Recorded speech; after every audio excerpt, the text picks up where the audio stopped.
Good morning, dear brothers, sisters. சகோதர சகோதரிகள் அனைவருக்கும் எங்களுடைய காலை வணக்கம். Praise the Lord. Hope that last night God blessed you with a good sleep and rest. நேற்றிரவு உங்களுக்கு நல்ல ஒரு தூக்கத்தையும் ஓய்வையும் கொடுத்ததற்காக கர்த்தருக்கு நான் ஸ்தோத்திரங்களை எடுக்கிறேன். Our dear Lord added one more day to our lives to study and to have fellowship. நம்முடைய தேவன் இன்னும் ஒரு நாளை நமக்கு நீட்டி கொடுத்து அவருடைய வேதத்தை வாசிப்பதற்கு கற்றுக்கொள்வதற்கும் நாம் இன்னும் அதிகமாக ஒருவரோடு ஒருவர் ஐக்கியம் கொள்வதற்கும் நமக்கு நீட்டி தந்திருக்கிறார். In this session we are going to study a very core subject. இந்த நாளிலே நாம் கற்றுக்கொள்ள போகிற ஒரு பாடமானது மிகவும் ஒரு அடிப்படையான ஆழமான ஒரு சத்தியமாய் காணப்படுகிறது. Core values of the cross and resurrection. கிறிஸ்துவினுடைய சிலுவையும் உயிர்த்தெழுதலை குறித்ததான ஆழமான உபதேசம். That is the core of our Christian life and faith. நம்முடைய கிறிஸ்தவ ஜீவியமும் நம்முடைய விசுவாசத்திற்கும் அதுவே ஆழமான ஒரு சான்றாகவும் காணப்படுகிறது. Galatians chapter 6 verse 14 where we read, "But God forbid that I should boast except in the cross of our Lord Jesus Christ." கலாத்தியர் அதனுடைய 6வது அதிகாரத்தினுடைய 14வது வசனத்திலே நாம் இப்படியாக வாசிக்கிறோம், நானோ நம்முடைய கர்த்தராகிய இயேசு கிறிஸ்துவின் சிலுவை குறித்தே அல்லாமல் வேறொன்றை குறித்து மேன்மை பாராட்டாது இருப்பேனாக. What's the point of praise in one's life, one Christian's life? What is the point of praising in the life of a Christian? ஒரு கிறிஸ்தவனுடைய ஜீவியத்திலே அவர் கர்த்தருக்கு நன்றி சொல்வதற்கான காரணங்கள் என்ன? People may be keeping many points in their hearts for their boasting or praising. நம்முடைய வாழ்க்கையிலே நாம் மனிதர்கள் பொதுவாக தங்களுடைய வாழ்க்கையிலே அவர்கள் மேன்மை பாராட்டுவதற்கு அநேக காரியங்களை அவர்கள் வைத்திருக்கலாம். Some people may be thinking that I am well educated and I am having a wonderful job coming from a very good tradition. சிலர் தங்களுடைய வேலை குறித்தோ அல்லது தங்களுடைய கல்வியை குறித்தோ அல்லது அவர்கள் வளர்க்கப்பட்டதான அந்த கலாச்சாரத்தை குறித்தெல்லாம் பெருமையாக பேசுவார்கள். These are the points are good, but it will not come up to this thing that we are boasting in Jesus Christ. அது எல்லாம் சரியானதாக காணப்பட்டாலும் இந்த கிறிஸ்துவினுடைய சிலுவைக்கு மேலானதாகவோ அல்லது சமமாகவோ இருக்காது. Paul had many points in his life for boasting that he was born in a Hebrew family and he knows Hebrew very well and he was belonged to the tribe of Benjamin and many other things he has in his credit. But he says that, "But God forbid that I should boast except in the cross of our Lord and Savior Jesus Christ." அப்போஸ்தலனாகிய பவுலானவர் தான் எபிரேயனாக இருக்கக்கூடியதை அவர் மேன்மை பாராட்டுகிறார். அந்த எபிரேய மொழியை கற்றுத்தேர்ந்து அதனுடைய எல்லா விதமான வேதங்களையும் கற்றுத்தேர்ந்ததை குறித்தும் அவர் மேன்மை பாராட்டக்கூடியவராக இருக்கிறார். அப்படிப்பட்டவராக இருந்தாலும் கூட அவர் என்ன சொல்லுகிறார், நானோ இயேசு கிறிஸ்துவின் சிலுவை குறித்தே இல்லாமல் வேறொன்றை குறித்தும் மேன்மை பாராட்ட மாட்டேன் என்கிறார். We have become the children of God. We have been justified. We have been adopted in the family of God. All these things happened in our lives by means of the cross of Jesus Christ. இயேசு கிறிஸ்துவினுடைய சிலுவையின் அடிப்படையிலே நாம் நீதிமான்களாக்கப்பட்டிருக்கிறோம், நாம் ரட்சிக்கப்பட்டவர்களாக நாம் காணப்படுகிறோம், நாம் அவருடைய பிள்ளைகளாக நாம் மாறி இருக்கிறோம். Actually our glory is the cross of Jesus Christ. நம்முடைய மகிமையே கிறிஸ்துவினுடைய சிலுவையாய் காணப்படுகிறது. In that I am not mentioning that wooden piece of cross, but the death Jesus did on the cross. சிலுவை என்று சொல்லும் பொழுது கண்களால் பார்க்கக்கூடிய அந்த மரத்தை குறித்து சொல்லவில்லை, மாறாக அந்த கிறிஸ்துவினுடைய சிலுவையில் அவர் செய்ததான வேலைப்பாடுகளை நான் சொல்லுகிறேன். Bishop Stephen Neal writes this way. Bishop Stephen Neil என்று சொல்லக்கூடியவர் அவர் இப்படியாக சொல்லுகிறார், in the Christian theology of history, கிறிஸ்தவ வரலாற்றினுடைய இறையியல் காரியங்களிலே பார்க்கும் பொழுது the death of Christ is the central point of history. கிறிஸ்துவினுடைய சிலுவை மரணமானது ஒரு மைய பகுதியாக காணப்படுகிறது. Here all roads of past converge. All roads of the past converge. பழைய பழமையான எல்லா காரியங்களும் ஒன்றிணையக்கூடியதாய் அங்கு காணப்படுகிறது. Hence all the roads of the future diverge. எதிர்காலத்தினுடைய எல்லா வழிகளும் அது வெவ்வேறாய் காணப்படுகிறது. So the central point of Christian theology is the cross of Jesus Christ. எனவே இயேசு கிறிஸ்துவினுடைய சிலுவை மரணமே அது மையப்புள்ளியாய் காணப்படுகிறது. See, people who agree with that doctrine will converge together. இந்த ஒரு சத்தியத்தை ஏற்றுக்கொண்டவர்கள் அவர்கள் ஒன்றிணைக்கூடியவர்களாய் காணப்படுகிறார்கள். See, another writer says like this. இன்னொரு எழுத்தாளர் அவர் இப்படியாகவும் சொல்லுகிறார். The cross is the sign of the Christian faith. கிறிஸ்துவ நம்பிக்கையினுடைய ஒரு அடையாளமே சிலுவையாய் காணப்படுகிறது. Of the Christian church. அது கிறிஸ்தவ சபையினுடைய ஒரு அடையாளமாயும் அது காணப்படுகிறது. Of the revelation of God in Jesus Christ. அது இயேசு கிறிஸ்துவின் மூலமாக அவர் தம்மை வெளிப்படுத்தின காரியமாய் நாம் பார்க்கிறோம். The old struggle of the Reformation, அந்த மறுமலர்ச்சியினுடைய எல்லா விதமான போராட்டங்களும் for the sola fide by faith. அந்த விசுவாசத்தினுடைய ஒரு மைய பகுதியாக விசுவாசம் மட்டுமே என்று சொல்லும் பொழுதும், soli deo gloria, தேவனுடைய மகிமை மட்டுமே என்று சொல்லும் பொழுதும், was simply the struggle for the interpretation of the cross. அந்த கிறிஸ்துவினுடைய சிலுவையினுடைய ஒரு வியாக்கியானமாய் அது காணப்படுகிறது. He who understands the cross aright, கிறிஸ்துவினுடைய சிலுவையை சரியாக புரிந்து கொண்டவர்கள், this is the opinion of the reformers. அது once again this is the opinion of the reformers. கிறிஸ்துவினுடைய சிலுவையை அதை புரிந்து கொண்டவர்களே அந்த மறுரூபத்தினுடைய காரியங்களை ஏற்றுக்கொள்ளக்கூடியவர்களாக இருக்கிறார்கள். Understands the Bible. அவர்கள் வேதத்தை புரிந்து கொள்ளக்கூடியவர்களாக இருக்கிறார்கள். He understands Jesus Christ. அப்படி வேதத்தை புரிந்து கொண்டவர்கள் அவர்கள் கிறிஸ்துவையும் சரியாக புரிந்து கொண்டிருக்கிறார்கள். That means he who understands or interprets well the cross, he understands Jesus Christ and he understands the core values of the word of God. கிறிஸ்துவினுடைய சிலுவை சரியாக புரிந்து கொண்டவர்கள் இயேசு கிறிஸ்துவை அவர்கள் சரியாக புரிந்து கொண்டிருக்கிறார்கள். அப்படிப்பட்டவர்கள் அந்த சிலுவையிலே நடந்ததான எல்லா காரியங்களையும் அவர்கள் தெளிவாக புரிந்து கொண்டிருக்கிறார்கள். The cross that reveals the righteousness and the justice of God. சிலுவையானது தேவனுடைய நீதியையும் அவருடைய நியாயத்தையும் அது வெளிக்காண்பிக்கக்கூடியதா இருக்கிறது. The cross that reveals the love of God. அந்த சிலுவையானது தேவனுடைய அன்பை அது வெளிக்காண்பிக்கக்கூடியதா இருக்கிறது. The cross that reveals the relationship with the God and our neighbors. அந்த சிலுவையானது நாம் மற்றவர்களை நேசிப்பதனுடைய மைய கருத்தாய் காணப்படுகிறது. The vertical end of the cross points to heaven. அந்த சிலுவையினுடைய செங்குத்தாய் இருக்கக்கூடிய அந்த ஒரு மரமானது அது பரலோகத்தை நோக்கினதா இருக்கிறது. Indicating our relationship with the God the Father through Jesus Christ. அது என்ன காண்பிக்கிறது என்றால் பிதாவோடு நமக்கு உண்டானதான ஒரு ஐக்கியத்தை அது காண்பிக்கக்கூடியதா இருக்கிறது. And its horizontal ends indicating our relationship with the neighbors. அதனுடைய படுக்கையான நிலை அந்த மரமானது எதை காண்பிக்கிறது என்றால் நாம் மற்றவர்களோடு உள்ளதான ஐக்கியத்தை காண்பிக்கிறது. So in the cross we are reconciled with the God. அந்த சிலுவையின் மூலமாக நாம் தேவனோடு ஒப்புரவானவர்களாய் நாம் காணப்படுகிறோம். And we are redefining our relationship with our neighbors. நாம் மற்ற சகோதர சகோதரிகளோடு மற்ற அயலகத்தார்களோடு நாம் இன்னும் அதிகமாக ஒப்புரவாகக்கூடியவர்களாக நாம் காணப்படுகிறோம். This is the central point of Christianity. எனவே கிறிஸ்துவத்தினுடைய ஒரு மைய கருத்தாக இது காணப்படுகிறது. The Jews they request a sign to perform. இந்த Jews they request a sign.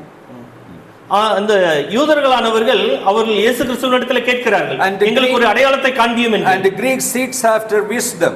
அந்த கிரேக்கர்கள் அவர்கள் ஞானத்தை தேடக்கூடியவர்களாக இருக்கிறார்கள். Paul says we preach Christ crucified. ஆனால் அப்போஸ்தலனாகிய பவுல் என்ன சொல்கிறார்? நாங்களோ கிறிஸ்துவின் சிலுவை குறித்தே நாங்கள் பிரசங்கிக்கிறோம் என்று சொல்கிறார். But to the Jews it's a stumbling block. ஆனால் யூதர்களுக்கு அந்த சிலுவையானது ஒரு தடைக்கற்களாய் காணப்பட்டது. And to the Greeks it's a foolishness.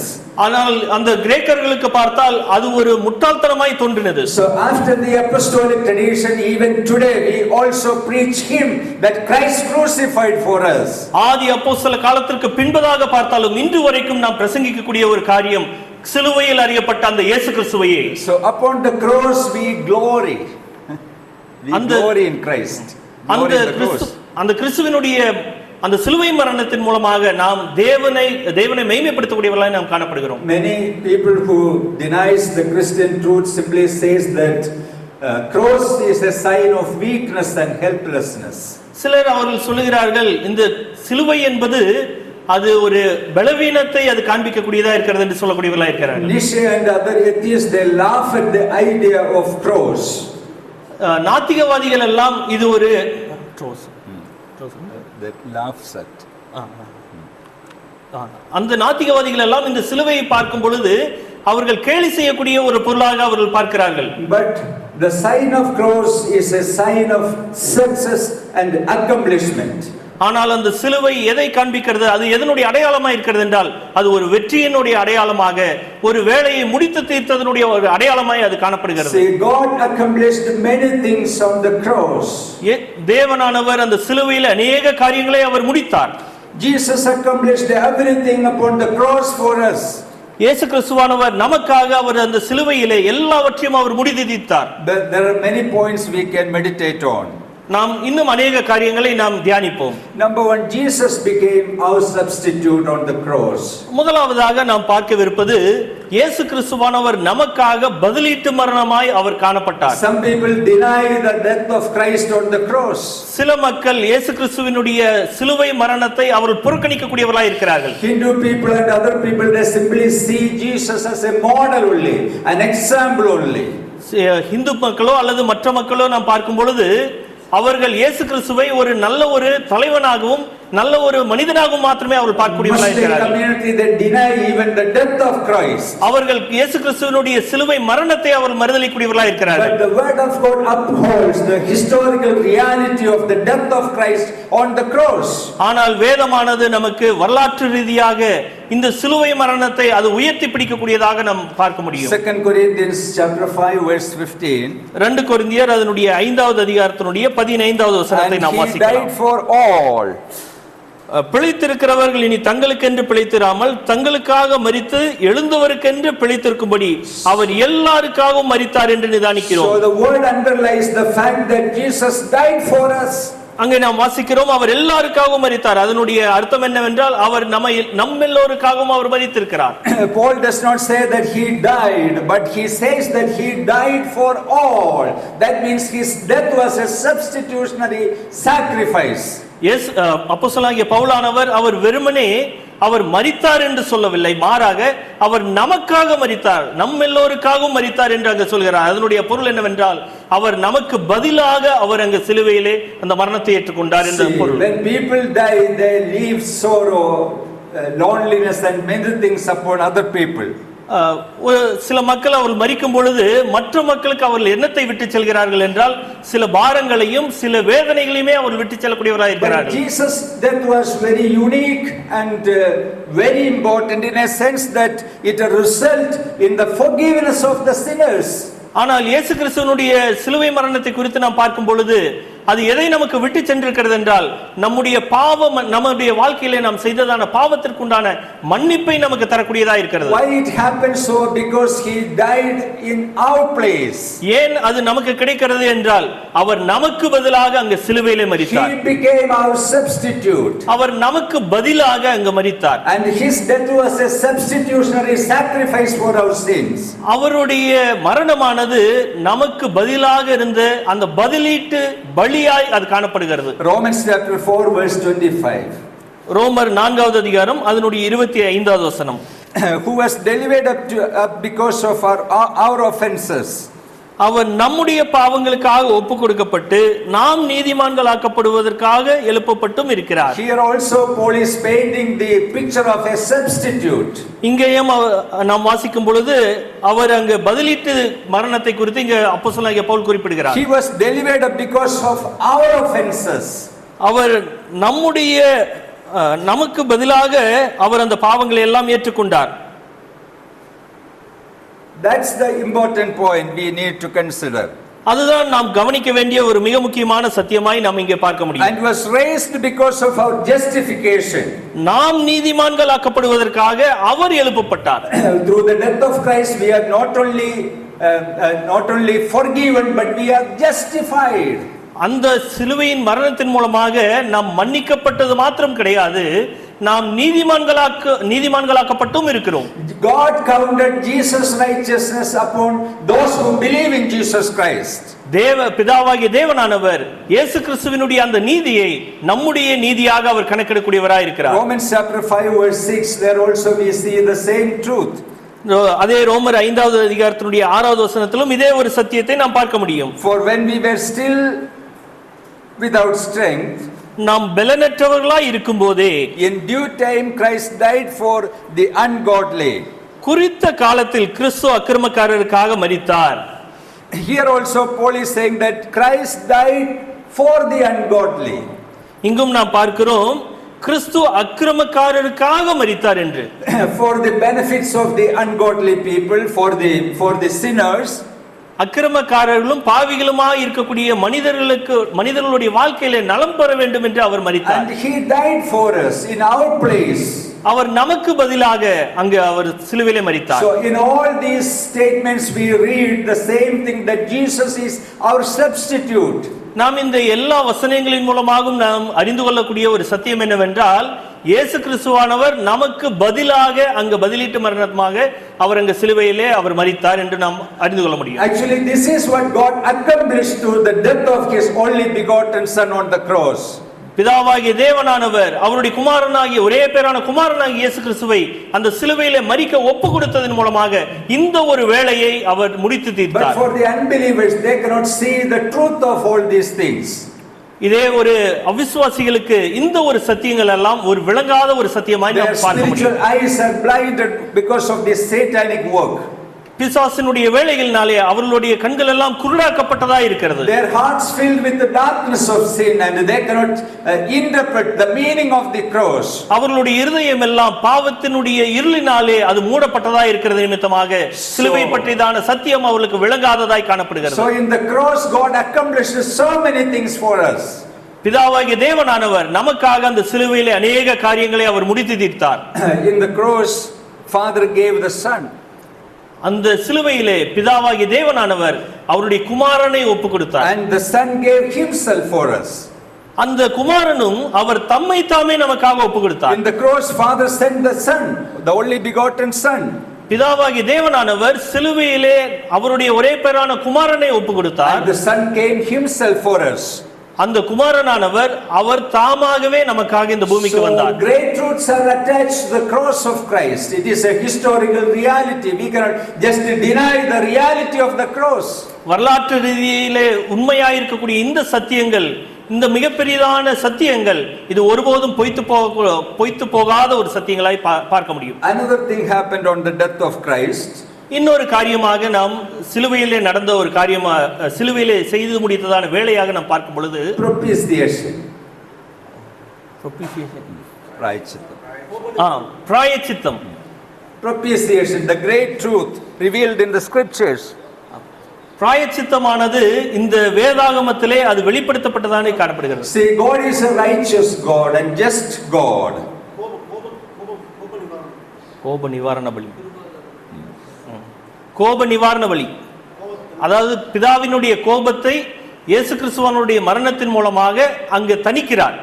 God is not a passive God against the sinfulness of human beings. மனிதர்களுடைய பாவத்தை காணும் பொழுது பிதாவாகிய தேவனானவர் அவர் அமைதலாய் இருப்பதில்லை. God is angry at man's transgressions and his lost estate.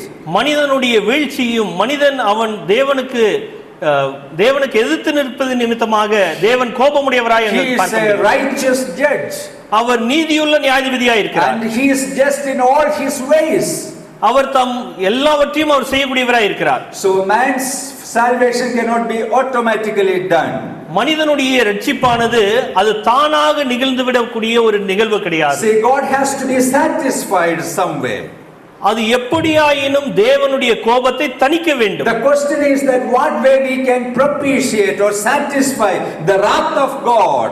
பிதாவாகிய தேவனுடைய கோபத்தை என்ன செய்து அங்கு தணிக்க முடியும்? People pouring some milk upon the idols, can it propitiate the wrath of God?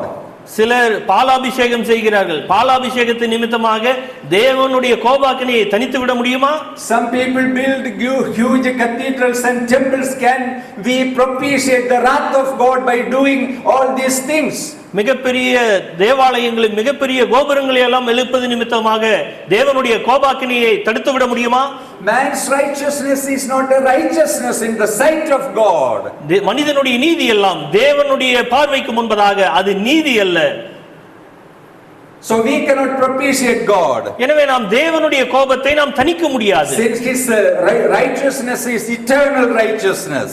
தேவனுடைய நீதியானது அது ஒரு நித்தியமான நீதியாய் காணப்படுகிறது. So God himself made an eternal arrangement how to propitiate, to satisfy the wrath of God. எனவே தேவன் தாமே அவர் செய்ததான ஒரு வேளையாக நாம் பார்க்கும் பொழுது நித்தியமான ஒரு நீதியை நித்தியமாக அந்த கோபாக்கினியை தணிப்பதன் மூலமாக அவர் அங்கு நீதி நிலைநாட்டுகிறார். Romans chapter 3 verse 25, very important verse. ரோமர் 3வது அதிகாரம், whom God set forth as his propitiation by his blood. Romans 3:25. ரோமர் 3வது அதிகாரம் அதனுடைய 25வது வசனத்தில் நாம் வாசிக்கிறோம். தேவன் பொறுமையாயிருந்த முற்காலத்தில் நடந்த பாவங்களை தாம் பொறுத்து கொண்டதை குறித்து தம்முடைய நீதியை காண்பிக்கும் பொருட்டாகவும் தாம் நீதியுள்ளவரும் இயேசு கிறிஸ்துவின் இடத்தில் விசுவாசமாய் இருக்கிறவனை நீதிமான் ஆக்குகிறவருமாய் விளங்கும்படி இக்காலத்திலே தமது நீதியை காண்பிக்கும் பொருட்டாகவும். God set forth him as a propitiation before all the human beings. பிதாவாகிய தேவனானவர் மற்றெல்லா மனிதர்களுக்காகவும் அவர் அங்கே ஒரு கோபத்தை தணிக்கக்கூடிய ஒரு நபராக அங்கே இயேசு கிறிஸ்துவை காணக்கூடியவராக இருக்கிறார். Propitiation by the blood of Jesus Christ. இயேசு கிறிஸ்துவினுடைய மரணத்தின் மூலமாக அவருடைய இரத்தத்தின் மூலமாக அந்த கோபாக்கினியானது தணிக்கப்படுகிறது. And through this act God has demonstrated two things. One thing his righteousness and the other thing his forbearance for us. Forbearance. Forbearance. Sorry, once again. He demonstrated two things. இயேசு கிறிஸ்துவான் அவருடைய சிலுவை மரணத்தின் மூலமாக இரண்டு காரியங்களை அவர் வெளிப்படுத்தக்கூடியவராக இருக்கிறார். One thing is his righteousness. ஒன்று அவருடைய நீதியும், and the other thing his forbearance. மற்றொன்று அவருடைய பொறுமையையும் அவர் வெளிக்காண்பிக்கக்கூடியவராக இருக்கிறார். That means in Christ God fulfilled his righteousness. கிறிஸ்துவின் மூலமாக பிதாவாகிய தேவனானவர் தன்னுடைய நீதியை அவர் நிலைநாட்டக்கூடியவராக இருக்கிறார். And to us he has shown his forbearance and goodness. அவர் இயேசு கிறிஸ்துவினிடத்திலே தன்னுடைய நீதியை காண்பிக்கிறார், நம்மிடத்திலே அவர் பொறுமையாக இருக்கிறார். So in a wonderful way actually we have been reconciled to God by means of the cross. ஒரு அருமையான விதத்திலே கிறிஸ்துவினுடைய சிலுவையின் மூலமாக பிதாவாகிய தேவனுக்கும் நமக்கும் இடையே ஒரு நல்ல ஒரு ஒப்புரவாக்குதல் ஊழியத்தை அங்கே முடித்து தீர்க்கிறார். God is angry at man's sins and transgressions because he is a holy and righteous God. மனிதனுடைய பாவத்தின் நிமித்தமாகவும் அவனுடைய அக்கிரமத்தின் நிமித்தமாகவும் தேவன் தன்னுடைய நீதியை அவர் காண்பிக்கக்கூடியவராய் இருக்கிறார். He cannot just wink his eyes on man's sin. மனிதனுடைய பாவத்தை பார்க்கும் பொழுது அவர் வெறுமனே பார்த்து கொண்டிருக்கக்கூடிய தேவன் கிடையாது. Have you translate correctly? God cannot wink his eyes on man's sinfulness. Okay. On the cross of Calvary, God was actually propitiated. இயேசு கிறிஸ்துவினுடைய மரணத்தின் மூலமாக அங்கு தேவனுடைய கோபாக்கினியை அங்கு தணிக்கக்கூடியவராய் காணப்படுகிறார். One great British theologian P.T. Forsyth says, P.T. Forsyth என்ற ஒரு தேவ மனிதனானவர் அப்படியே சொல்கிறார், God does not love us because Christ died for us. கிறிஸ்துவானவர் மரித்தது நிமித்தமாக தேவன் நம்மை அன்பு கூறவில்லை. Christ died for us because God loved us. தேவன் நம்மை You translate this correctly. God does not love us because Christ loved for us. தேவன் நம்மை once again. தேவன் கிறிஸ்து மரித்தது நிமித்தமாக தேவன் நம்மை அன்பு கூறவில்லை,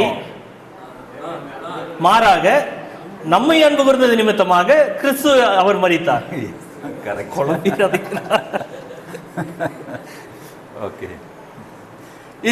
If it is God's wrath which needed to be propitiated, தேவனுடைய கோபாக்கினையானது அங்கு தணிக்கப்பட வேண்டும் என்றால், it is God's love which did the propitiating. அவருடைய அன்பானது நம்முடைய வாழ்க்கையிலே அது அந்த கோபத்தை தணிக்கக்கூடியதாக நாம் பார்க்க முடியும். Both things have been done by God himself.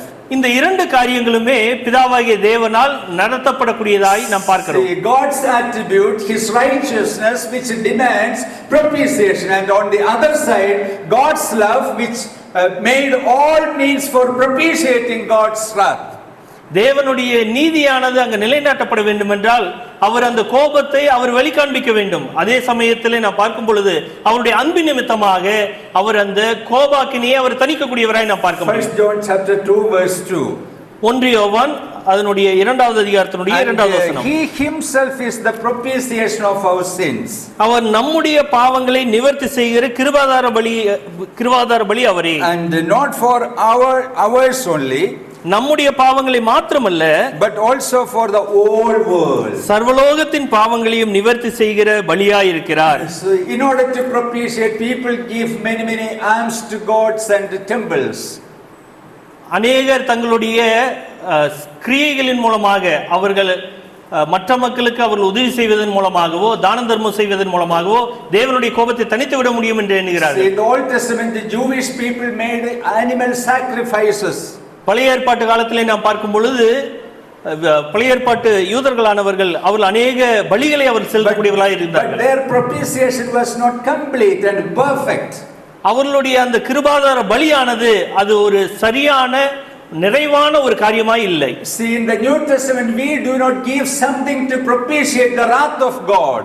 தேவனுடைய கோபாக்கினியை தணிப்பதற்காக புதிய ஏற்பாட்டு காலகட்டத்தில் வாழக்கூடிய நாம் எதையும் நாம் செலுத்துவதில் கிடையாது. Apostle John says that he himself is the propitiation of our sins, not something which was given, but he himself, the person himself is our propitiation. இங்கே நாம் பார்க்கும் பொழுது அப்போஸ்தலனாகிய யோவானானவர் அவர் என்ன சொல்கிறார்?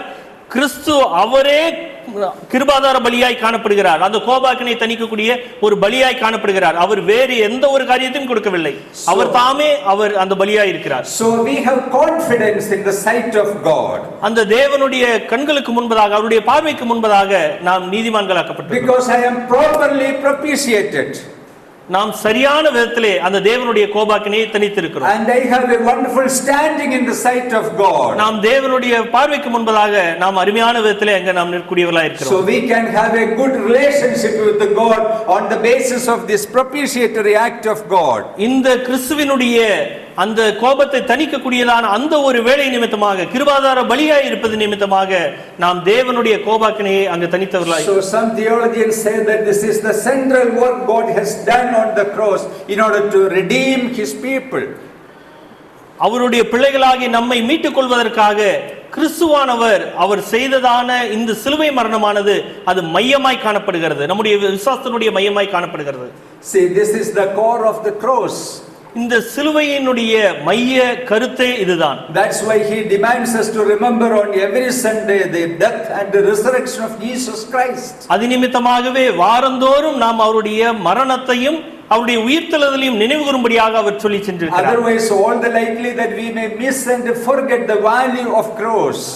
ஒருவேளை அப்படியே நாம் நினைவு கூறும்படியாக சொல்லப்படவில்லை என்றால் நாம் இந்த சிலுவையினுடைய சத்தியங்களை மறந்து போயிருப்போம். Dr. David Wells, a writer, he says about propitiation. Doctor David Wells என்று சொல்லக்கூடியவர் அவர் இப்படியாக பதிலீட்டு மரணம் அல்லது கிருபாதார பலியை குறித்து அவர் இப்படியாக சொல்லுகிறார். A man is alienated from God by sin. மனிதனானவன் தேவனுடைய பாவத்தின் நிமித்தமாக தேவனிடத்திலிருந்து அவன் விலகினவனாய் காணப்படுகிறான். And God is alienated from man by wrath. தேவனானவர் மனிதனை விட்டு அவர் விலகியே நிற்பதனுடைய காரணம் அவருடைய கோபமானது. It is the substitutionary death of Christ. இயேசு கிறிஸ்துவினுடைய பதிலீட்டு மரணமானது that sin is overcome. அது நம்முடைய பாவங்கள் எல்லாவற்றையும் அது மூடி போட்டதா இருக்கிறது. The wrath is averted. தேவன் நம்மேல் உள்ளதான கோபத்தை அது நீக்கி போட்டது. So that God can look on man without displeasure. எனவே தேவனானவர் மனிதனை பார்க்கும் பொழுது பிதாவாகிய தேவனானவர் மனிதனை பார்க்கும் பொழுது அவர் விரும்பத்தகாத ஒரு மனுஷனை பார்ப்பது போல பார்ப்பது கிடையாது. And man can look on God without fear. மனிதனும் பிதாவாகிய தேவனை பார்க்கும் பொழுது எவ்விதமான பயமுமின்றி அவன் பார்க்க முடியும். So in the act of propitiation, எனவே இந்த பதிலீட்டு மரணத்தினுடைய அடிப்படையில் நாம் பார்க்கும் பொழுது sin is overcome completely, perfectly and successfully. மனிதனுடைய பாவமானது முற்றிலுமாய் அது மன்னிக்கப்பட்டதாகவும் and God's burning wrath is averted from the sinner. தேவனுடைய கோபாக்கினையானது மனிதனிடத்திலிருந்து அது முற்றிலுமாய் விலக்கப்பட்டதாய் காணப்படுகிறது. So that God can look upon me without any displeasure.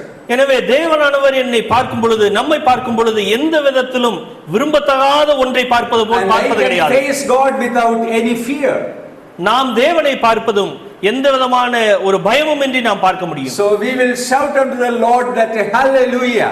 நாம் ஹல்லேலூயா என்று நாம் சத்தமிட்டு நாம் தேவனை மகிமைப்படுத்தலாம். We have been propitiated properly. நாம் சரியான முறையிலே பரிபூரணமாக நாம் பதிலீட்டு மரணத்தின் மூலமாக நாம் மீட்கப்பட்டிருக்கிறோம். So we will together say unto the Lord hallelujah. நாம் எல்லாரும் சத்தமாக சொல்லுவோமா? ஹல்லேலூயா. It's not enough. போதல பத்தல. Hallelujah. Hallelujah. Praise the Lord. After hearing such a great truth from the word of God, we seem to be irresponsive to God's work. That's not good. இவ்வளவு பிரதான ஒரு தேவனுடைய மகிமையான சத்தியத்தை நாம் அறிந்து கொள்ளும் பொழுது நாம் அமைதலாக இருப்பது சரியான காரியம் கிடையாது. Hearing about God's great work for us, we should say, God, thank you. Praise the Lord. Hallelujah. தேவனுடைய எத்தனை பெரிதான காரியங்களை குறித்து நாம் கற்றுக்கொள்ளும் பொழுது நாம் உண்மையாகவே கர்த்தருக்கு நாம் சத்தமிட்டு நாம் நன்றி சொல்ல வேண்டும், தேவனை மகிமைப்படுத்த வேண்டும். That's why the myriads of angels in heaven always singing unto the Lord. அது நிமித்தமாக தான் பரலோகத்தில் உள்ள எல்லா தேவதூதர்களும் அவர்கள் தேவனை மகிமைப்படுத்தக்கூடியவர்களாக இருக்கிறார்கள். See, the angels in heaven did not experience any redemption, but they still sing to the Lord. பரலோகத்தில் உள்ள பரிசுத்த தூதர்கள் அவர்கள் மீட்பை அறிந்து கொள்ளவில்லை. மீட்பு என்றால் என்னவென்றே தெரியாதவர்கள். People who experience the redemption seem silent. மீட்பை பெறாத அந்த தேவதூதர்களே சத்தமிட்டு தேவனை துதிக்கும் பொழுது மீட்பை பெற்றுக்கொண்ட நாம் அமைதலாய் இருப்பது என்ன காரியம்? See, another important thing happened on cross, redemption. இன்னொரு சத்தியமாக நாம் பார்க்கும் பொழுது மீட்பு என்ற ஒரு சத்தியத்தை நாம் பார்க்க முடியும். Mark chapter 10 verse 45. மார்க்கு சுவிசேஷ புத்தகம் அதனுடைய 10வது அதிகாரம் அதனுடைய 45வது வசனத்தை நாம் வாசிக்கிறோம். Even the Son of Man did not come to be served, but to serve and to give his life a ransom for many. மனுஷகுமாரனும் ஊழியம் கொள்ளும்படி வராமல் ஊழியம் செய்யவும் அநேகரை மீட்கும் பொருளாக தம்முடைய ஜீவனை கொடுக்கவும் வந்தார் என்றார். Gurus and prophets and great philosophers on the face of earth came to be served by their followers. அநேக தத்துவ ஞானிகளும் அநேக குருமார்கள் அவர்கள் எல்லாரும் மற்றவர்கள் தங்களுக்கு ஊழியம் செய்யும்படியாக அவர்கள் வந்தார்கள். But Son of Man came into this world not to be served but to save. ஆனால் மனுஷகுமாரனானவர் ஊழியம் கொள்ளும்படியாக வராமல் அவர் ஊழியம் செய்யும்படியாக வந்திருக்கிறார். And also we have to note that he came into this world to give his life as a ransom to redeem many people from bondage. அதே சமயத்தில் நாம் பார்க்கும் பொழுது அவர் இந்த பூமிக்கு கடந்து வந்தது அநேகரை மீட்கும் பொருளாக தம்முடைய ஜீவனை அவர் கொடுக்கவும் வந்தார் என்று நாம் வாசிக்கிறோம். The idea of redemption gives a picture to us. மீட்பினுடைய ஒரு சத்தியத்தை நமக்கு அங்கு தெளிவாக நாம் பார்க்க முடியும். That we are held in captivity. நாம் ஒரு அடிமைத்தனத்திற்குள்ளாக நாம் காணப்பட்டோம். And from which only the payment of ransom can set us free.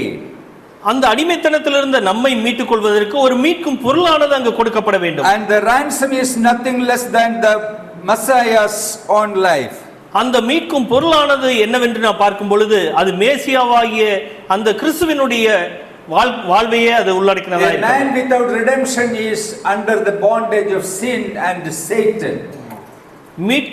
மீட்கப்படாத எந்த ஒரு மனிதனும் அவன் பிசாசினுடைய கட்டுக்குள்ளாகவும் அவன் அடிமைத்தனத்திற்குள்ளாகவும் காணப்படுகிறான். People may be proud that we are free, but Bible says a sinful man is not free. He is under the bondage of Satan and the sin and the death. அநேகர் தாங்கள் சுயாதீனமுடையவர்களாக இருக்கிறார்கள், சுதந்திரம் பெற்றவர்களாக இருக்கிறார்கள் என்று மாறுதொட்டி கொண்டிருக்கலாம். ஆனால் பரிசுத்த வேதாகமம் தெளிவாக சொல்லுகிறது, ரட்சிக்கப்படாத எந்த மனிதனும் அவன் பிசாசிற்குள்ளாக அடிமைப்பட்டவனாக, பாவத்திற்குள்ளாக அடிமைப்பட்டவனாக, அவன் மரணத்திற்கு நியமிக்கப்பட்டவனாக காணப்படுகிறான். Jesus is the only person can grant us true freedom.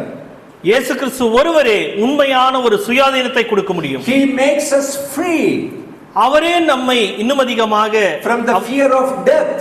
நம்முடைய மரணத்தினுடைய பயத்திலிருந்து அவர் from the நீங்களாக்கி power of இருக்கிறார். sin, பாவத்தினுடைய வல்லமையிலிருந்து அவர் நம்மை and நீங்களாக்கி from the இருக்கிறார். bondage of Satan. பிசாசினுடைய பிடியிலிருந்து அவனுடைய அடிமைத்தனத்திலிருந்து நம்மை மீட்டிருக்கிறார். By the blood of Christ he redeemed us and set us free. அவருடைய கிறிஸ்துவினுடைய சிலுவை மரணத்தின் மூலமாக அவருடைய இரத்தத்தின் மூலமாக நமக்கு அவர் இப்படிப்பட்டதான சுயாதீனத்தை தந்திருக்கிறார். 1 Peter chapter 1 verses 18 to 19. 1 பேதுரு 1வது அதிகாரம் அதனுடைய 18-19வது வசனத்தை நாம் வாசிப்போம். Please read. உங்கள் முன்னோர்களால் பாரம்பரியமாய் நீங்கள் அனுசரித்து வந்த வீணான நடத்தையினின்று அழிவுள்ள வஸ்துக்களாகிய வெள்ளியினாலும் பொன்னினாலும் மீட்கப்படாமல் குற்றமில்லாத மாசற்ற ஆட்டுக்குட்டியாகிய கிறிஸ்துவின் வெளியேற பெற்ற இரத்தத்தினாலே மீட்கப்பட்டீர்கள் என்று அறிந்திருக்கிறீர்களே. In the temples, in mosques, in churches, people give silver and gold and many other precious metals for redemption, for their salvation. அந்த நாட்களில் நாம் பார்க்கும் பொழுது தேவாலயங்களிலே அவர்கள் வெள்ளியையும் பொன்னையும் மற்ற பொருட்களையும் கொடுத்து அவர்கள் மீட்கும் பொருளாக அதை கொடுப்பார்கள். But the word says that these things are corruptible things. ஆனால் வேதமானது தெளிவாக சொல்லுகிறது இதெல்லாம் அழிவுள்ள வஸ்துக்கள் என்று. These things are unable to make sure our redemption. இந்த ஒரு அழிவுள்ள வஸ்துக்களானது நம்முடைய மீட்பை உறுதிப்படுத்தாது இருக்கும் பொழுது But the precious blood of Jesus Christ made possible our redemption. கிறிஸ்துவினுடைய அந்த சிலுவை மரணமானது அவருடைய குற்றமில்லாத மாசற்ற ஆட்டுக்குட்டியாகிய அவருடைய வெளியேறப்பெற்ற இரத்தமானது அந்த மீட்பை உறுதிப்படுத்தக்கூடியதாக இருக்கிறது. What's the quality of the redeemer? Quality of redeemer. அந்த ஒரு மீட்கப்பட்டவனுடைய ஒரு தரத்தை நாம் பார்க்கும் பொழுது Peter says a lamb without blemish and without spot, that is the quality of the redeemer we have. அந்த மீட்பருடைய ஒரு தரத்தை அவருடைய தரத்தை நாம் பார்க்கும் பொழுது இங்கே நாம் வாசிக்கிறோம் 19வது வசனத்திலே குற்றமில்லாத மாசற்ற ஆட்டுக்குட்டி என்று. So we have such an amazing redeemer as our own.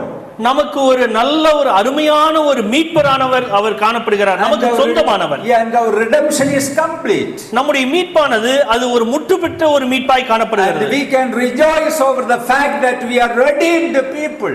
நாம் இந்த ஒரு மீட்கப்பட்ட மக்களாய் இருக்கிறோம் என்ற சத்தியத்தின் நிமித்தமாக நாம் சந்தோஷப்படக்கூடியவர்களாய் நாம் காணப்பட வேண்டும். Galatians chapter 4 verses 4 and 5. கலாத்தியர் 4வது அதிகாரம் அதனுடைய 4-5வது வசனங்களை நாம் வாசிப்போம். Please read that verse. கலாத்தியர் 4வது அதிகாரம் 4-5. நாம் புத்திர சுவிகாரத்தை அடையும்படி நியாயப்பிரமாணத்திற்கு கீழ்ப்பட்டவர்களை மீட்டுக் கொள்ளத்தக்கதாக காலம் நிறைவேறின போது ஸ்திரீயினிடத்தில் பிறந்தவரும் நியாயப்பிரமாணத்திற்கு கீழானவருமாகிய தம்முடைய குமாரனை தேவன் அனுப்பினார். God sent forth his only begotten son into this world. தேவன் தம்முடைய குமாரனை அவர் இந்த பூமிக்கு அனுப்பினார். Born of a virgin. ஒரு கன்னியினுடைய புத்திரராக ஸ்திரீயினிடத்தில் பிறந்தவராய் காணப்பட்டார். Born under the law. நியாயப்பிரமாணத்திற்கு கீழானவராய் காணப்பட்டார். To redeem those who were under the law. நியாயப்பிரமாணத்திற்கு உட்பட்டவர்களை மீட்கும்படியாக அவர் நியாயப்பிரமாணத்திற்குள்ளாக அவர் வந்தார். That we might receive the adoption as sons. நாம் அவருடைய பிள்ளைகளாகும்படியான புத்திர சுவிகாரத்தை அடையும்படியாக அவர் வந்தார். Through the redemptive work of Jesus Christ we have been made as the sons of God. அந்த இயேசு கிறிஸ்துவினுடைய அந்த மீட்பின் நிமித்தமாக நாம் தேவனுடைய புத்திர சுவிகாரத்தை நாம் அடைந்திருக்கிறோம். And we have been adopted as children in the family of God. That's why we call him our father. நாம் இயேசு பிதாவாகிய தேவனுடைய குடும்பத்திலே நாம் புத்திர சுவிகாரத்தினுடைய நாம் தத்து பிள்ளைகளாக நாம் காணப்படுகிறோம். அது நிமித்தமாகவே நாம் அவரை பிதாவே என்று அழைக்கிறோம். See, dear brothers and sisters, we have been redeemed from the curse of the law.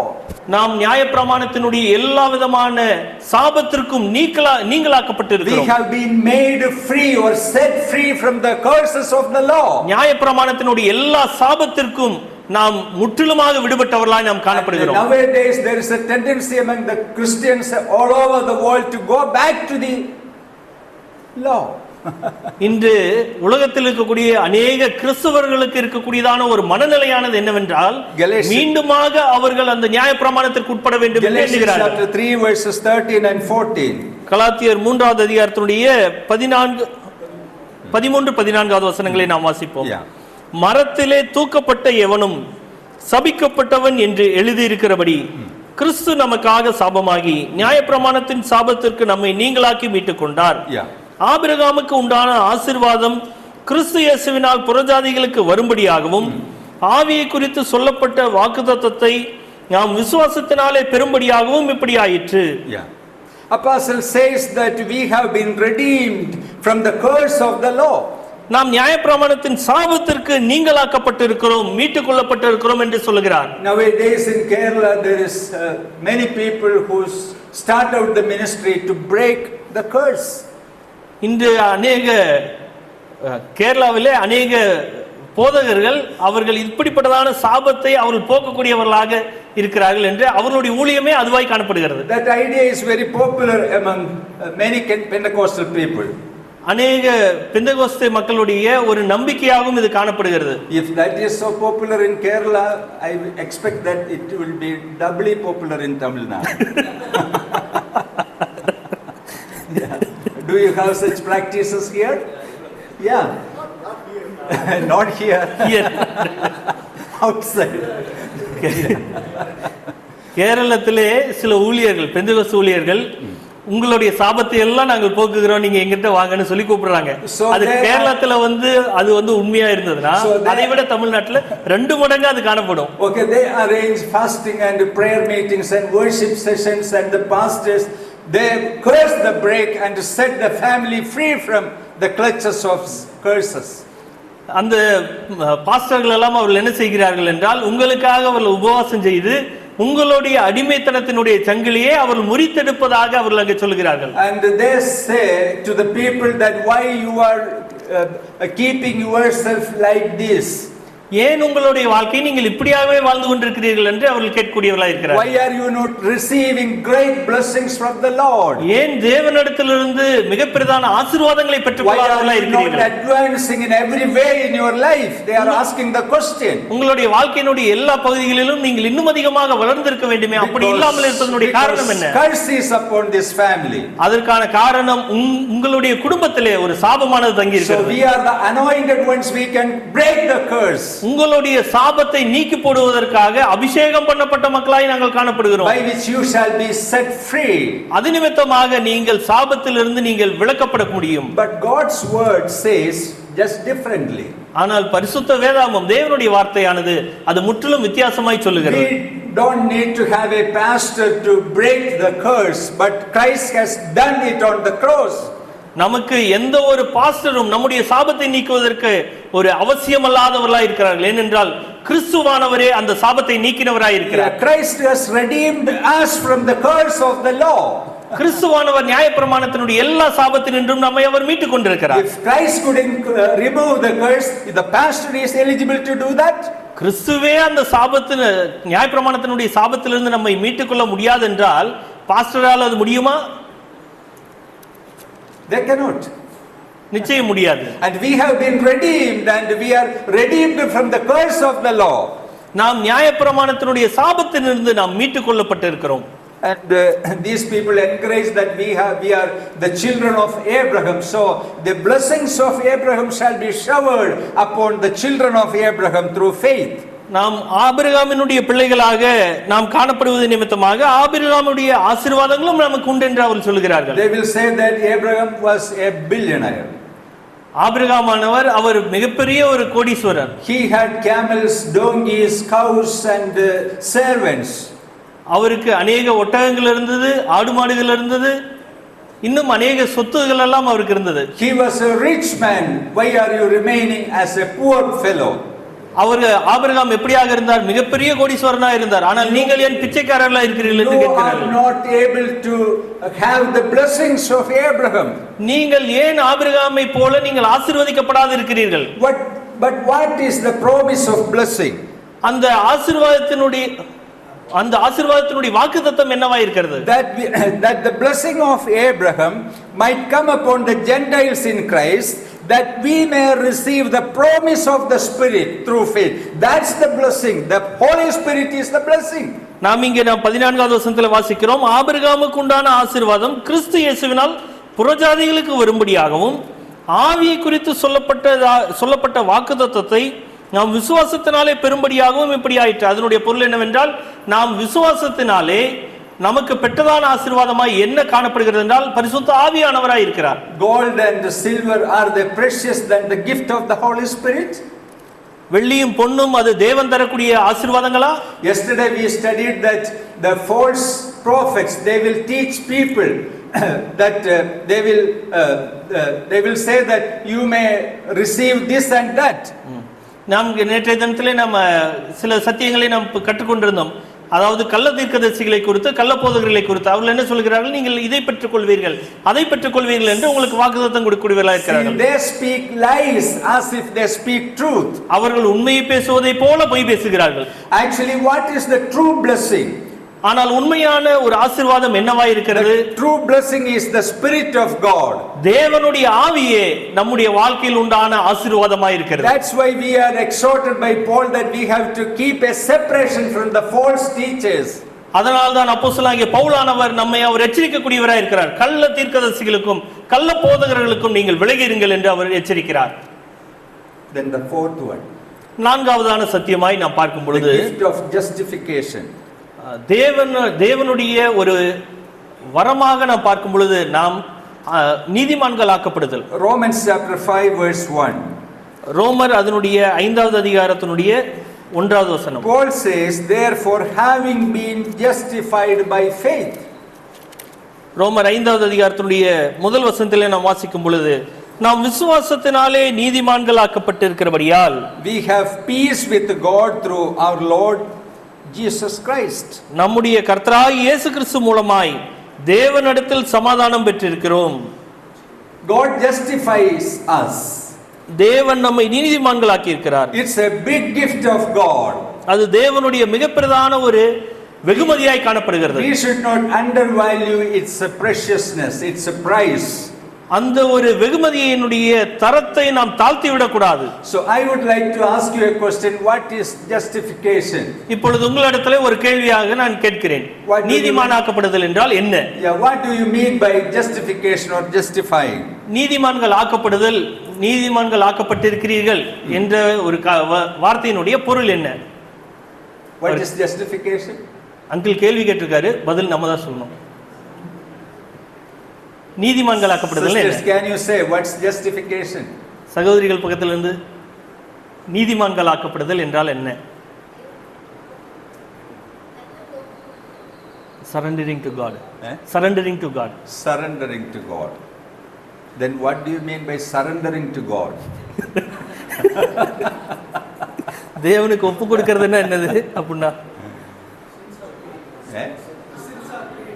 Sins are paid. Okay.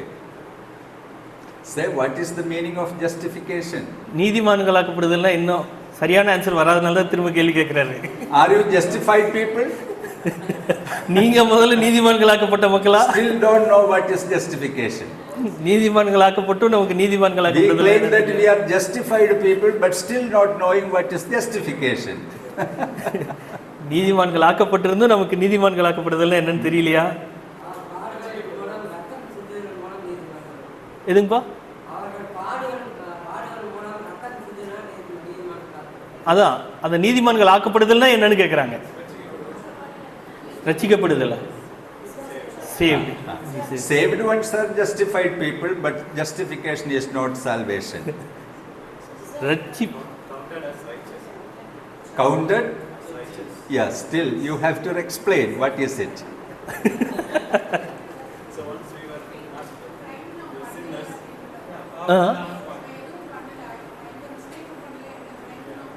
Oh, I did not commit any mistake. It means I stop questions because it will create lot more doubts that see, God is a righteous person. In His sight we are sinners and transgressors, criminals. தேவன் நீதிமானாய் நீதியுள்ளவராய் இருக்கிறது நிமித்தமாக அவருடைய பார்வையிலே நாம் எல்லோரும் பாவிகளாகவும் குற்றவாளிகளாகவும் நாம் காணப்படுகிறோம். Catholic Church, Muslim people, Hindu people, all other religions teach together one thing: our justification is the result of our efforts. கத்தோலிக்க மதமோ அல்லது முஸ்லீம் இஸ்லாம் மதம் அல்லது இந்து மதம் இதெல்லாம் போதிக்கக்கூடியது என்னவென்றால் நம்முடைய கிரியைகளினாலே நாம் நீதிமான்கள் ஆக்கப்பட முடியும் என்று அவர்கள் போதிக்கிறார். Justification is earned by our deliberate efforts. நீதிமான ஆக்கப்படுதல் என்பது நம்முடைய கிரியைகளினாலே அது காணப்படுகிறதா இருக்கிறது. Catholics will of course say that you follow the commandments of the word. தேவனுடைய நியாயப்பிரமாணங்களையும் கற்பனைகளையும் நீங்கள் கைக்கொள்ளுங்கள் என்று கத்தோலிக்கர்கள் also சொல்கிறார்கள். you will follow the dictates of the church, then you will be justified by your works. நீங்கள் தேவனுடைய வார்த்தைக்கும் கீழ்ப்படிய வேண்டும், சபையினுடைய சட்டதிட்டங்களுக்கும் நீங்கள் கீழ்ப்படிய வேண்டும். அப்படி இருக்கும் பொழுது நீங்கள் நீதிமான்களாக்கப்பட முடியும் என்று சொல்கிறார். But in the word, the word justification simply means declare righteous. நீதிமான் ஆக்கப்படுதல் என்ற அந்த ஒரு வார்த்தையினுடைய அர்த்தம் என்னவென்றால் நீங்கள் நீதிமான்கள் ஆக்கப்பட்டீர்கள் என்று சொல்லுவதுதான், அறிக்கையிடுவது. Those who believe in Jesus Christ are declared righteous by God. இயேசு கிறிஸ்துவினால் மீட்கப்பட்ட எல்லோரும் நாம் நீதிமான்கள் ஆக்கப்பட்டிருக்கிறோம் என்று அவராலே அறிக்கை பண்ணப்பட்டிருக்கிறோம். The righteousness as revealed in the word that which we do not earn but we receive by faith. அந்த நீதியானது நம்முடைய எந்த சொந்த கிரியைகளினாலும் நாம் பெற்றுக்கொள்ள முடியாது, மாறாக அது தேவன் தரக்கூடியதா இருக்கிறது. So Bible says that justification is a precious gift of God. எனவே வேதமானது அது சொல்லுகிறது நீதி என்பது அது தேவனுடைய ஒரு சுத்தமான ஒரு வெகுமதியாய் காணப்படுகிறது. The book of Galatians and Romans repeatedly teach the readers one important thing, that justification cannot be earned by following the law, but it is received by faith in Jesus Christ. கலாத்தியர் நிருபமும் ரோமர் நிருபமும் இந்த இரண்டு நிருபங்களுமே அது சொல்லக்கூடிய ஒரு சத்தியம் என்னவென்றால் நீதியை நீங்கள் உங்களுடைய சொந்த கிரியைகளினாலே நீங்கள் பெற்றுக்கொள்ள முடியாது, மாறாக தேவன் தரக்கூடியவராய் இருக்கிறார், அதை நாம் பெற்றுக்கொள்ள முடியும். The moment when we trust Jesus Christ as our substitute, the moment we trust in Jesus as our substitute, நாம் இயேசு கிறிஸ்து நமக்கு பதிலீட்டு மரணமாக அவர் இருக்கிறார் என்பதை நாம் ஏற்றுக்கொள்ளும் பொழுது then and there God declares that person as righteous. அந்த நேரத்தில் தானே தேவனானவர் இவன் நீதிமான் என்று அவர் அறிக்கை பண்ணக்கூடியவராய் இருக்கிறார். God imputes the righteousness of Jesus Christ into the life of this transgressor, this criminal. தேவனானவர் அந்த கிறிஸ்துவினுடைய நீதியை குற்றவாளிகளாகவும் பாவிகளாகவும் இருக்கக்கூடிய நம்மிடத்திலே அவர் காண்பிக்கக்கூடியவராய் இருக்கிறார். So through faith in Jesus Christ this man is justified. கிறிஸ்துவின் மேல் உள்ளதான தேவன் மேல் உள்ளதான அந்த நம்பிக்கையின் நிமித்தமாக விசுவாசத்தின் அடிப்படையிலே நாம் நீதிமான்கள் ஆக்கப்படுகிறோம். So no longer we are criminals or transgressors, but we are the just ones before or in the sight of God through our faith in Jesus Christ. இயேசு கிறிஸ்துவின் மேல் நாம் விசுவாசம் வைப்பதின் அடிப்படையிலே நாம் பாவிகளாகவும் அக்கிரமக்காரர்களும் ஆக கருதப்படாமல் நாம் நீதிமான்களாக்கப்பட்டவர்களாக நீதியுள்ளவர்களாக நாம் கருதப்படுகிறோம். Let's look into some verses which help us to see the details of justification. இந்த நீதிமான் ஆக்கப்படுதல் என்பதை குறித்து இன்னும் சில வசனத்தினோடு தெளிவாக நாம் அறிந்து கொள்வோம். Romans chapter 3 verse 24. ரோமர் 3வது அதிகாரத்தினுடைய 24வது வசனம். Being justified freely by his grace. இலவசமாய் அவருடைய கிருபையினாலே கிறிஸ்து இயேசுவில் உள்ள மீட்பை கொண்டு நீதிமான்கள் ஆக்கப்படுகிறீர்கள். So for us it's a free act of God. இது தேவனுடைய ஒரு இலவசமான ஒரு வேலையாய் பார்க்கிறோம். We receive it through the redemption that's in Jesus Christ. இயேசு கிறிஸ்துவில் உள்ள மீட்பை கொண்டு நாம் நீதிமான்களாக்கப்பட்டிருக்கிறோம். Then chapter 3 verse 24 again says being justified freely by his grace. நாம் இன்னொரு காரியமாக அதிலே நாம் பார்க்கும் பொழுது இலவசமாய் அவருடைய கிருபையினாலே நாம் நீதிமான்களாக்கப்பட்டிருக்கிறோம். It's basically by the work of grace. அது நாம் அடிப்படையிலே நாம் பார்க்கும் பொழுது அது ஒரு கிருபையினுடைய வேலையாய் நாம் பார்க்கிறோம். So we have been given the grace by God to have been justified. நாம் கிருபையினாலே நாம் நீதிமான்களாக்கப்பட்ட மக்களாய் நாம் காணப்படுகிறோம். So we are the justified ones in the sight of the holy righteous God. பரிசுத்தமும் தேவனுடைய நீதியுமாய் இருக்கக்கூடியவர் அவருடைய பார்வைக்கு முன்பதாக நாம் எல்லோரும் நீதிமான்களாக்கப்பட்ட மக்களாய் காணப்படுகிறோம். Romans chapter 5 verse 9. ரோமர் 5வது அதிகாரம் அதனுடைய 9வது வசனத்தை நாம் வாசிப்போம். Having now been justified by his blood. இப்படி நாம் அவருடைய இரத்தத்தினாலே நீதிமான்கள் ஆக்கப்பட்டிருக்க, கோபாக்கினைக்கு நீங்களாக அவராலே நாம் ரட்சிக்கப்படுவது அதிக நிச்சயமாமே. Justification is a free gift of God. நீதிமான் ஆக்கப்படுதல் என்பது அது தேவனுடைய இலவசமான ஒரு வெகுமதி. It's the work of divine grace. அது தெய்வீகமான ஒரு கிருபையினுடைய கிரியையாய் பார்க்கிறோம். The basis of that is the blood of Christ. அதனுடைய அடிப்படையான ஒரு காரணமானது கிறிஸ்துவினுடைய அந்த ஒரு இரத்தமாய் காணப்படுகிறது. And we receive it by means of faith in Jesus Christ. அது இயேசு கிறிஸ்துவின் மேல் வைக்கக்கூடியதான விசுவாசத்தின் அடிப்படையிலே நமக்கு அது கொடுக்கப்படக்கூடியதா In the இருக்கிறது. book of Romans, Paul is citing Abraham as the example of justification through faith. நாம் ரோமர் நிருபத்திலே நாம் பார்க்கும் பொழுது ஆபிரகாமை எடுத்துக்காட்டாக காண்பித்து நீ விசுவாசத்தினாலே நீதிமான்கள் ஆக்கப்படுகிறோம் என்று வேதம் சொல்லுகிறது. Genesis chapter 15 verse 6 where we read, and he believed in the Lord and he counted it to him for righteousness. நாம் ஆதியாகமம் அதனுடைய 15வது அதிகாரத்தினுடைய 6வது வசனத்திலே நாம் வாசிக்கிறோம், அவன் கர்த்தரை விசுவாசித்தான், அதை அவர் அவனுக்கு நீதியாக எண்ணினார். So in truth, how much righteousness we do have in our person, in our lives. இன்று நம்முடைய வாழ்க்கையில நாம் எவ்வளவு நீதிமான்கள் ஆக்கப்பட்டிருக்கிறோம். How much righteousness we do have. நாம் எவ்வளவு நீதியை நாம் கொண்டிருக்கக்கூடியவர்களாக இருக்கிறோம், பெற்றிருக்கிறோம். எவ்வளவு நீதி நம்மகிட்ட இருக்குது. God imputed the righteousness of Jesus Christ into our lives. So we do have the righteousness of Jesus Christ. இயேசு கிறிஸ்துவானவருடைய நீதியை அவர் நமக்கு தந்திருக்கிறார், பிதாவாகிய தேவனானவர். அதனுடைய பொருள் என்னவென்றால், நாம் இயேசு கிறிஸ்துவினுடைய நீதியை பெற்றவர்களாக அதே நீதிக்கு ஒப்பாக நாம் காணப்படுகிறோம். So we are not criminals in the sight of God any longer, but children of God. தேவனுடைய பார்வையிலே நாம் இனிமேல் எந்த விதத்திலும் நாம் ஒரு குற்றவாளிகளாகவோ அக்கிரமக்காரர்களாகவோ நாம் கருதப்படாமல் அவருடைய பிள்ளைகளாக நாம் கருதப்படக்கூடியவர்களாக இருக்கிறோம். Okay, I may conclude this session. 10 minutes more I have taken. இந்த ஒரு பகுதியை இதோடு நான் நிறைவு செய்யக்கூடியவனாக இருக்கிறேன். Paul says that we have to live a life free from sin. நம்முடைய வாழ்க்கையிலே நாம் பாவத்திலிருந்து விலகினவர்களாக நாம் ஜீவிக்க வேண்டும் என்று அப்போஸ்தலனாகிய பவுலானவர் நமக்கு சொல்கிறார். Romans chapter 6 verse 10 and 11. ரோமர் 6வது அதிகாரத்தினுடைய 10-11வது வசனத்தை நாம் வாசிப்போம். For the death that he died to sin once for all. But the life that he lives to God. Likewise, you also reckon yourself to be dead indeed to sin, and to live to God in Christ Jesus our Lord. 10:11. அவர் மரித்தது பாவத்திற்கென்று ஒரே தரம் மரித்தார், அவர் பிழைத்திருக்கிறது தேவனுக்கென்று பிழைத்திருக்கிறார். அப்படியே நீங்களும் உங்களை பாவத்திற்கு மரித்தவர்களாகவும் நம்முடைய கர்த்தராகிய இயேசு கிறிஸ்துவுக்குள் தேவனுக்கென்று பிழைத்திருக்கிறவர்களாகவும் எண்ணிக்கொள்ளுங்கள். In the cross of Christ, when he died, we also died. கிறிஸ்துவினுடைய அந்த சிலுவை மரணத்திலே அவர் கிறிஸ்துவானவர் மரிக்கும் பொழுது நாமும் அங்கே மரிக்கக்கூடியவர்களாக இருக்கிறோம். He died to sin just as we also died to sin. கிறிஸ்துவானவர் எப்படி பாவங்களுக்காக மரித்தாரோ அதே போல் நாமும் பாவத்திற்காக மரித்திருக்கிறோம். So this is a positional reality.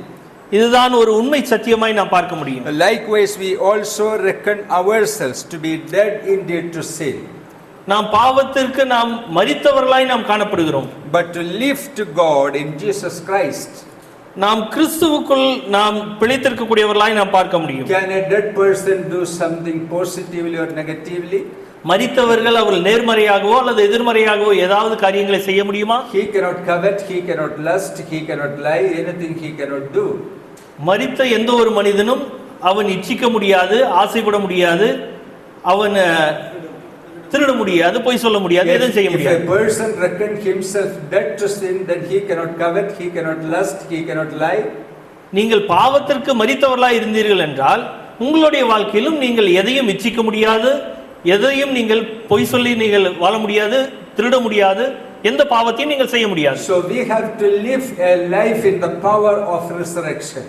எனவே நாம் இந்த நாளிலே நாம் பிழைத்திருப்பது அது தேவனுடைய வல்லமையினாலே நாம் பிழைத்திருக்கிறோம். We have been raised from the death with Christ. It's a positional reality. We have been raised with Christ. நாம் கிறிஸ்துவுக்குள்ளாக நாம் எழுப்பப்பட்டிருக்கிறோம். So let's take a decision in this camp that we will reckon ourselves dead to sin, dead to the world. But we reckon ourselves, we are raised with Christ and we live for God. We can take a decision in this camp. இந்த ஒரு கேம்ப்ல நாம் இப்படியாக ஒரு தீர்மானத்தை நாம் எடுப்போம். We reckon ourselves to be dead to the world. நாம் பாவத்திற்கும் உலகத்திற்கும் நாம் மரித்தவர்களாய் இருந்து, but we reckon ourselves that we have been raised with the Christ. நாம் கிறிஸ்துவுக்குள்ளாக நாம் எழுப்பப்பட்டவர்களாக நாம் ஜீவிப்போம். And we are people to live for the glory to God. நாம் தேவனுடைய மகிமைக்காக தேவனுக்காக நாம் ஜீவிக்கூடியவர்களாய் இருப்போம். This is a great thing. God may make it possible in our lives. இந்த ஒரு காரியத்தை நம்முடைய வாழ்க்கையிலே தேவன் தாமே அவர் நமக்கு ஆசீர்வதித்து கொடுப்பாராக. And his name be glorified. தேவனுடைய நாமம் மட்டுமே மகிமைப்படுவதாக. Thank you so much for listening very carefully this session. இந்த ஒரு வகுப்புகள் எல்லாம் நீங்கள் பொறுமையோடு கேட்டுக்கொண்டிருந்ததற்காக தேவனுக்கு நன்றி செலுத்துகிறேன். உங்களுக்கு நன்றி. Thank you all for inviting me also to participate in this camp. இந்த கேம்ப்ல பங்கு கொள்வதற்கு தேவன் தாமே தந்த ஒரு நல்ல ஒரு சந்தர்ப்பத்திற்காகவும் நீங்கள் என்னை அழைத்ததற்காகவும் நான் நன்றி சொல்கிறேன். His name be glorified and thank you once again. தேவனுடைய நாமம் மாத்திரமே மகிமைப்படுவதாக.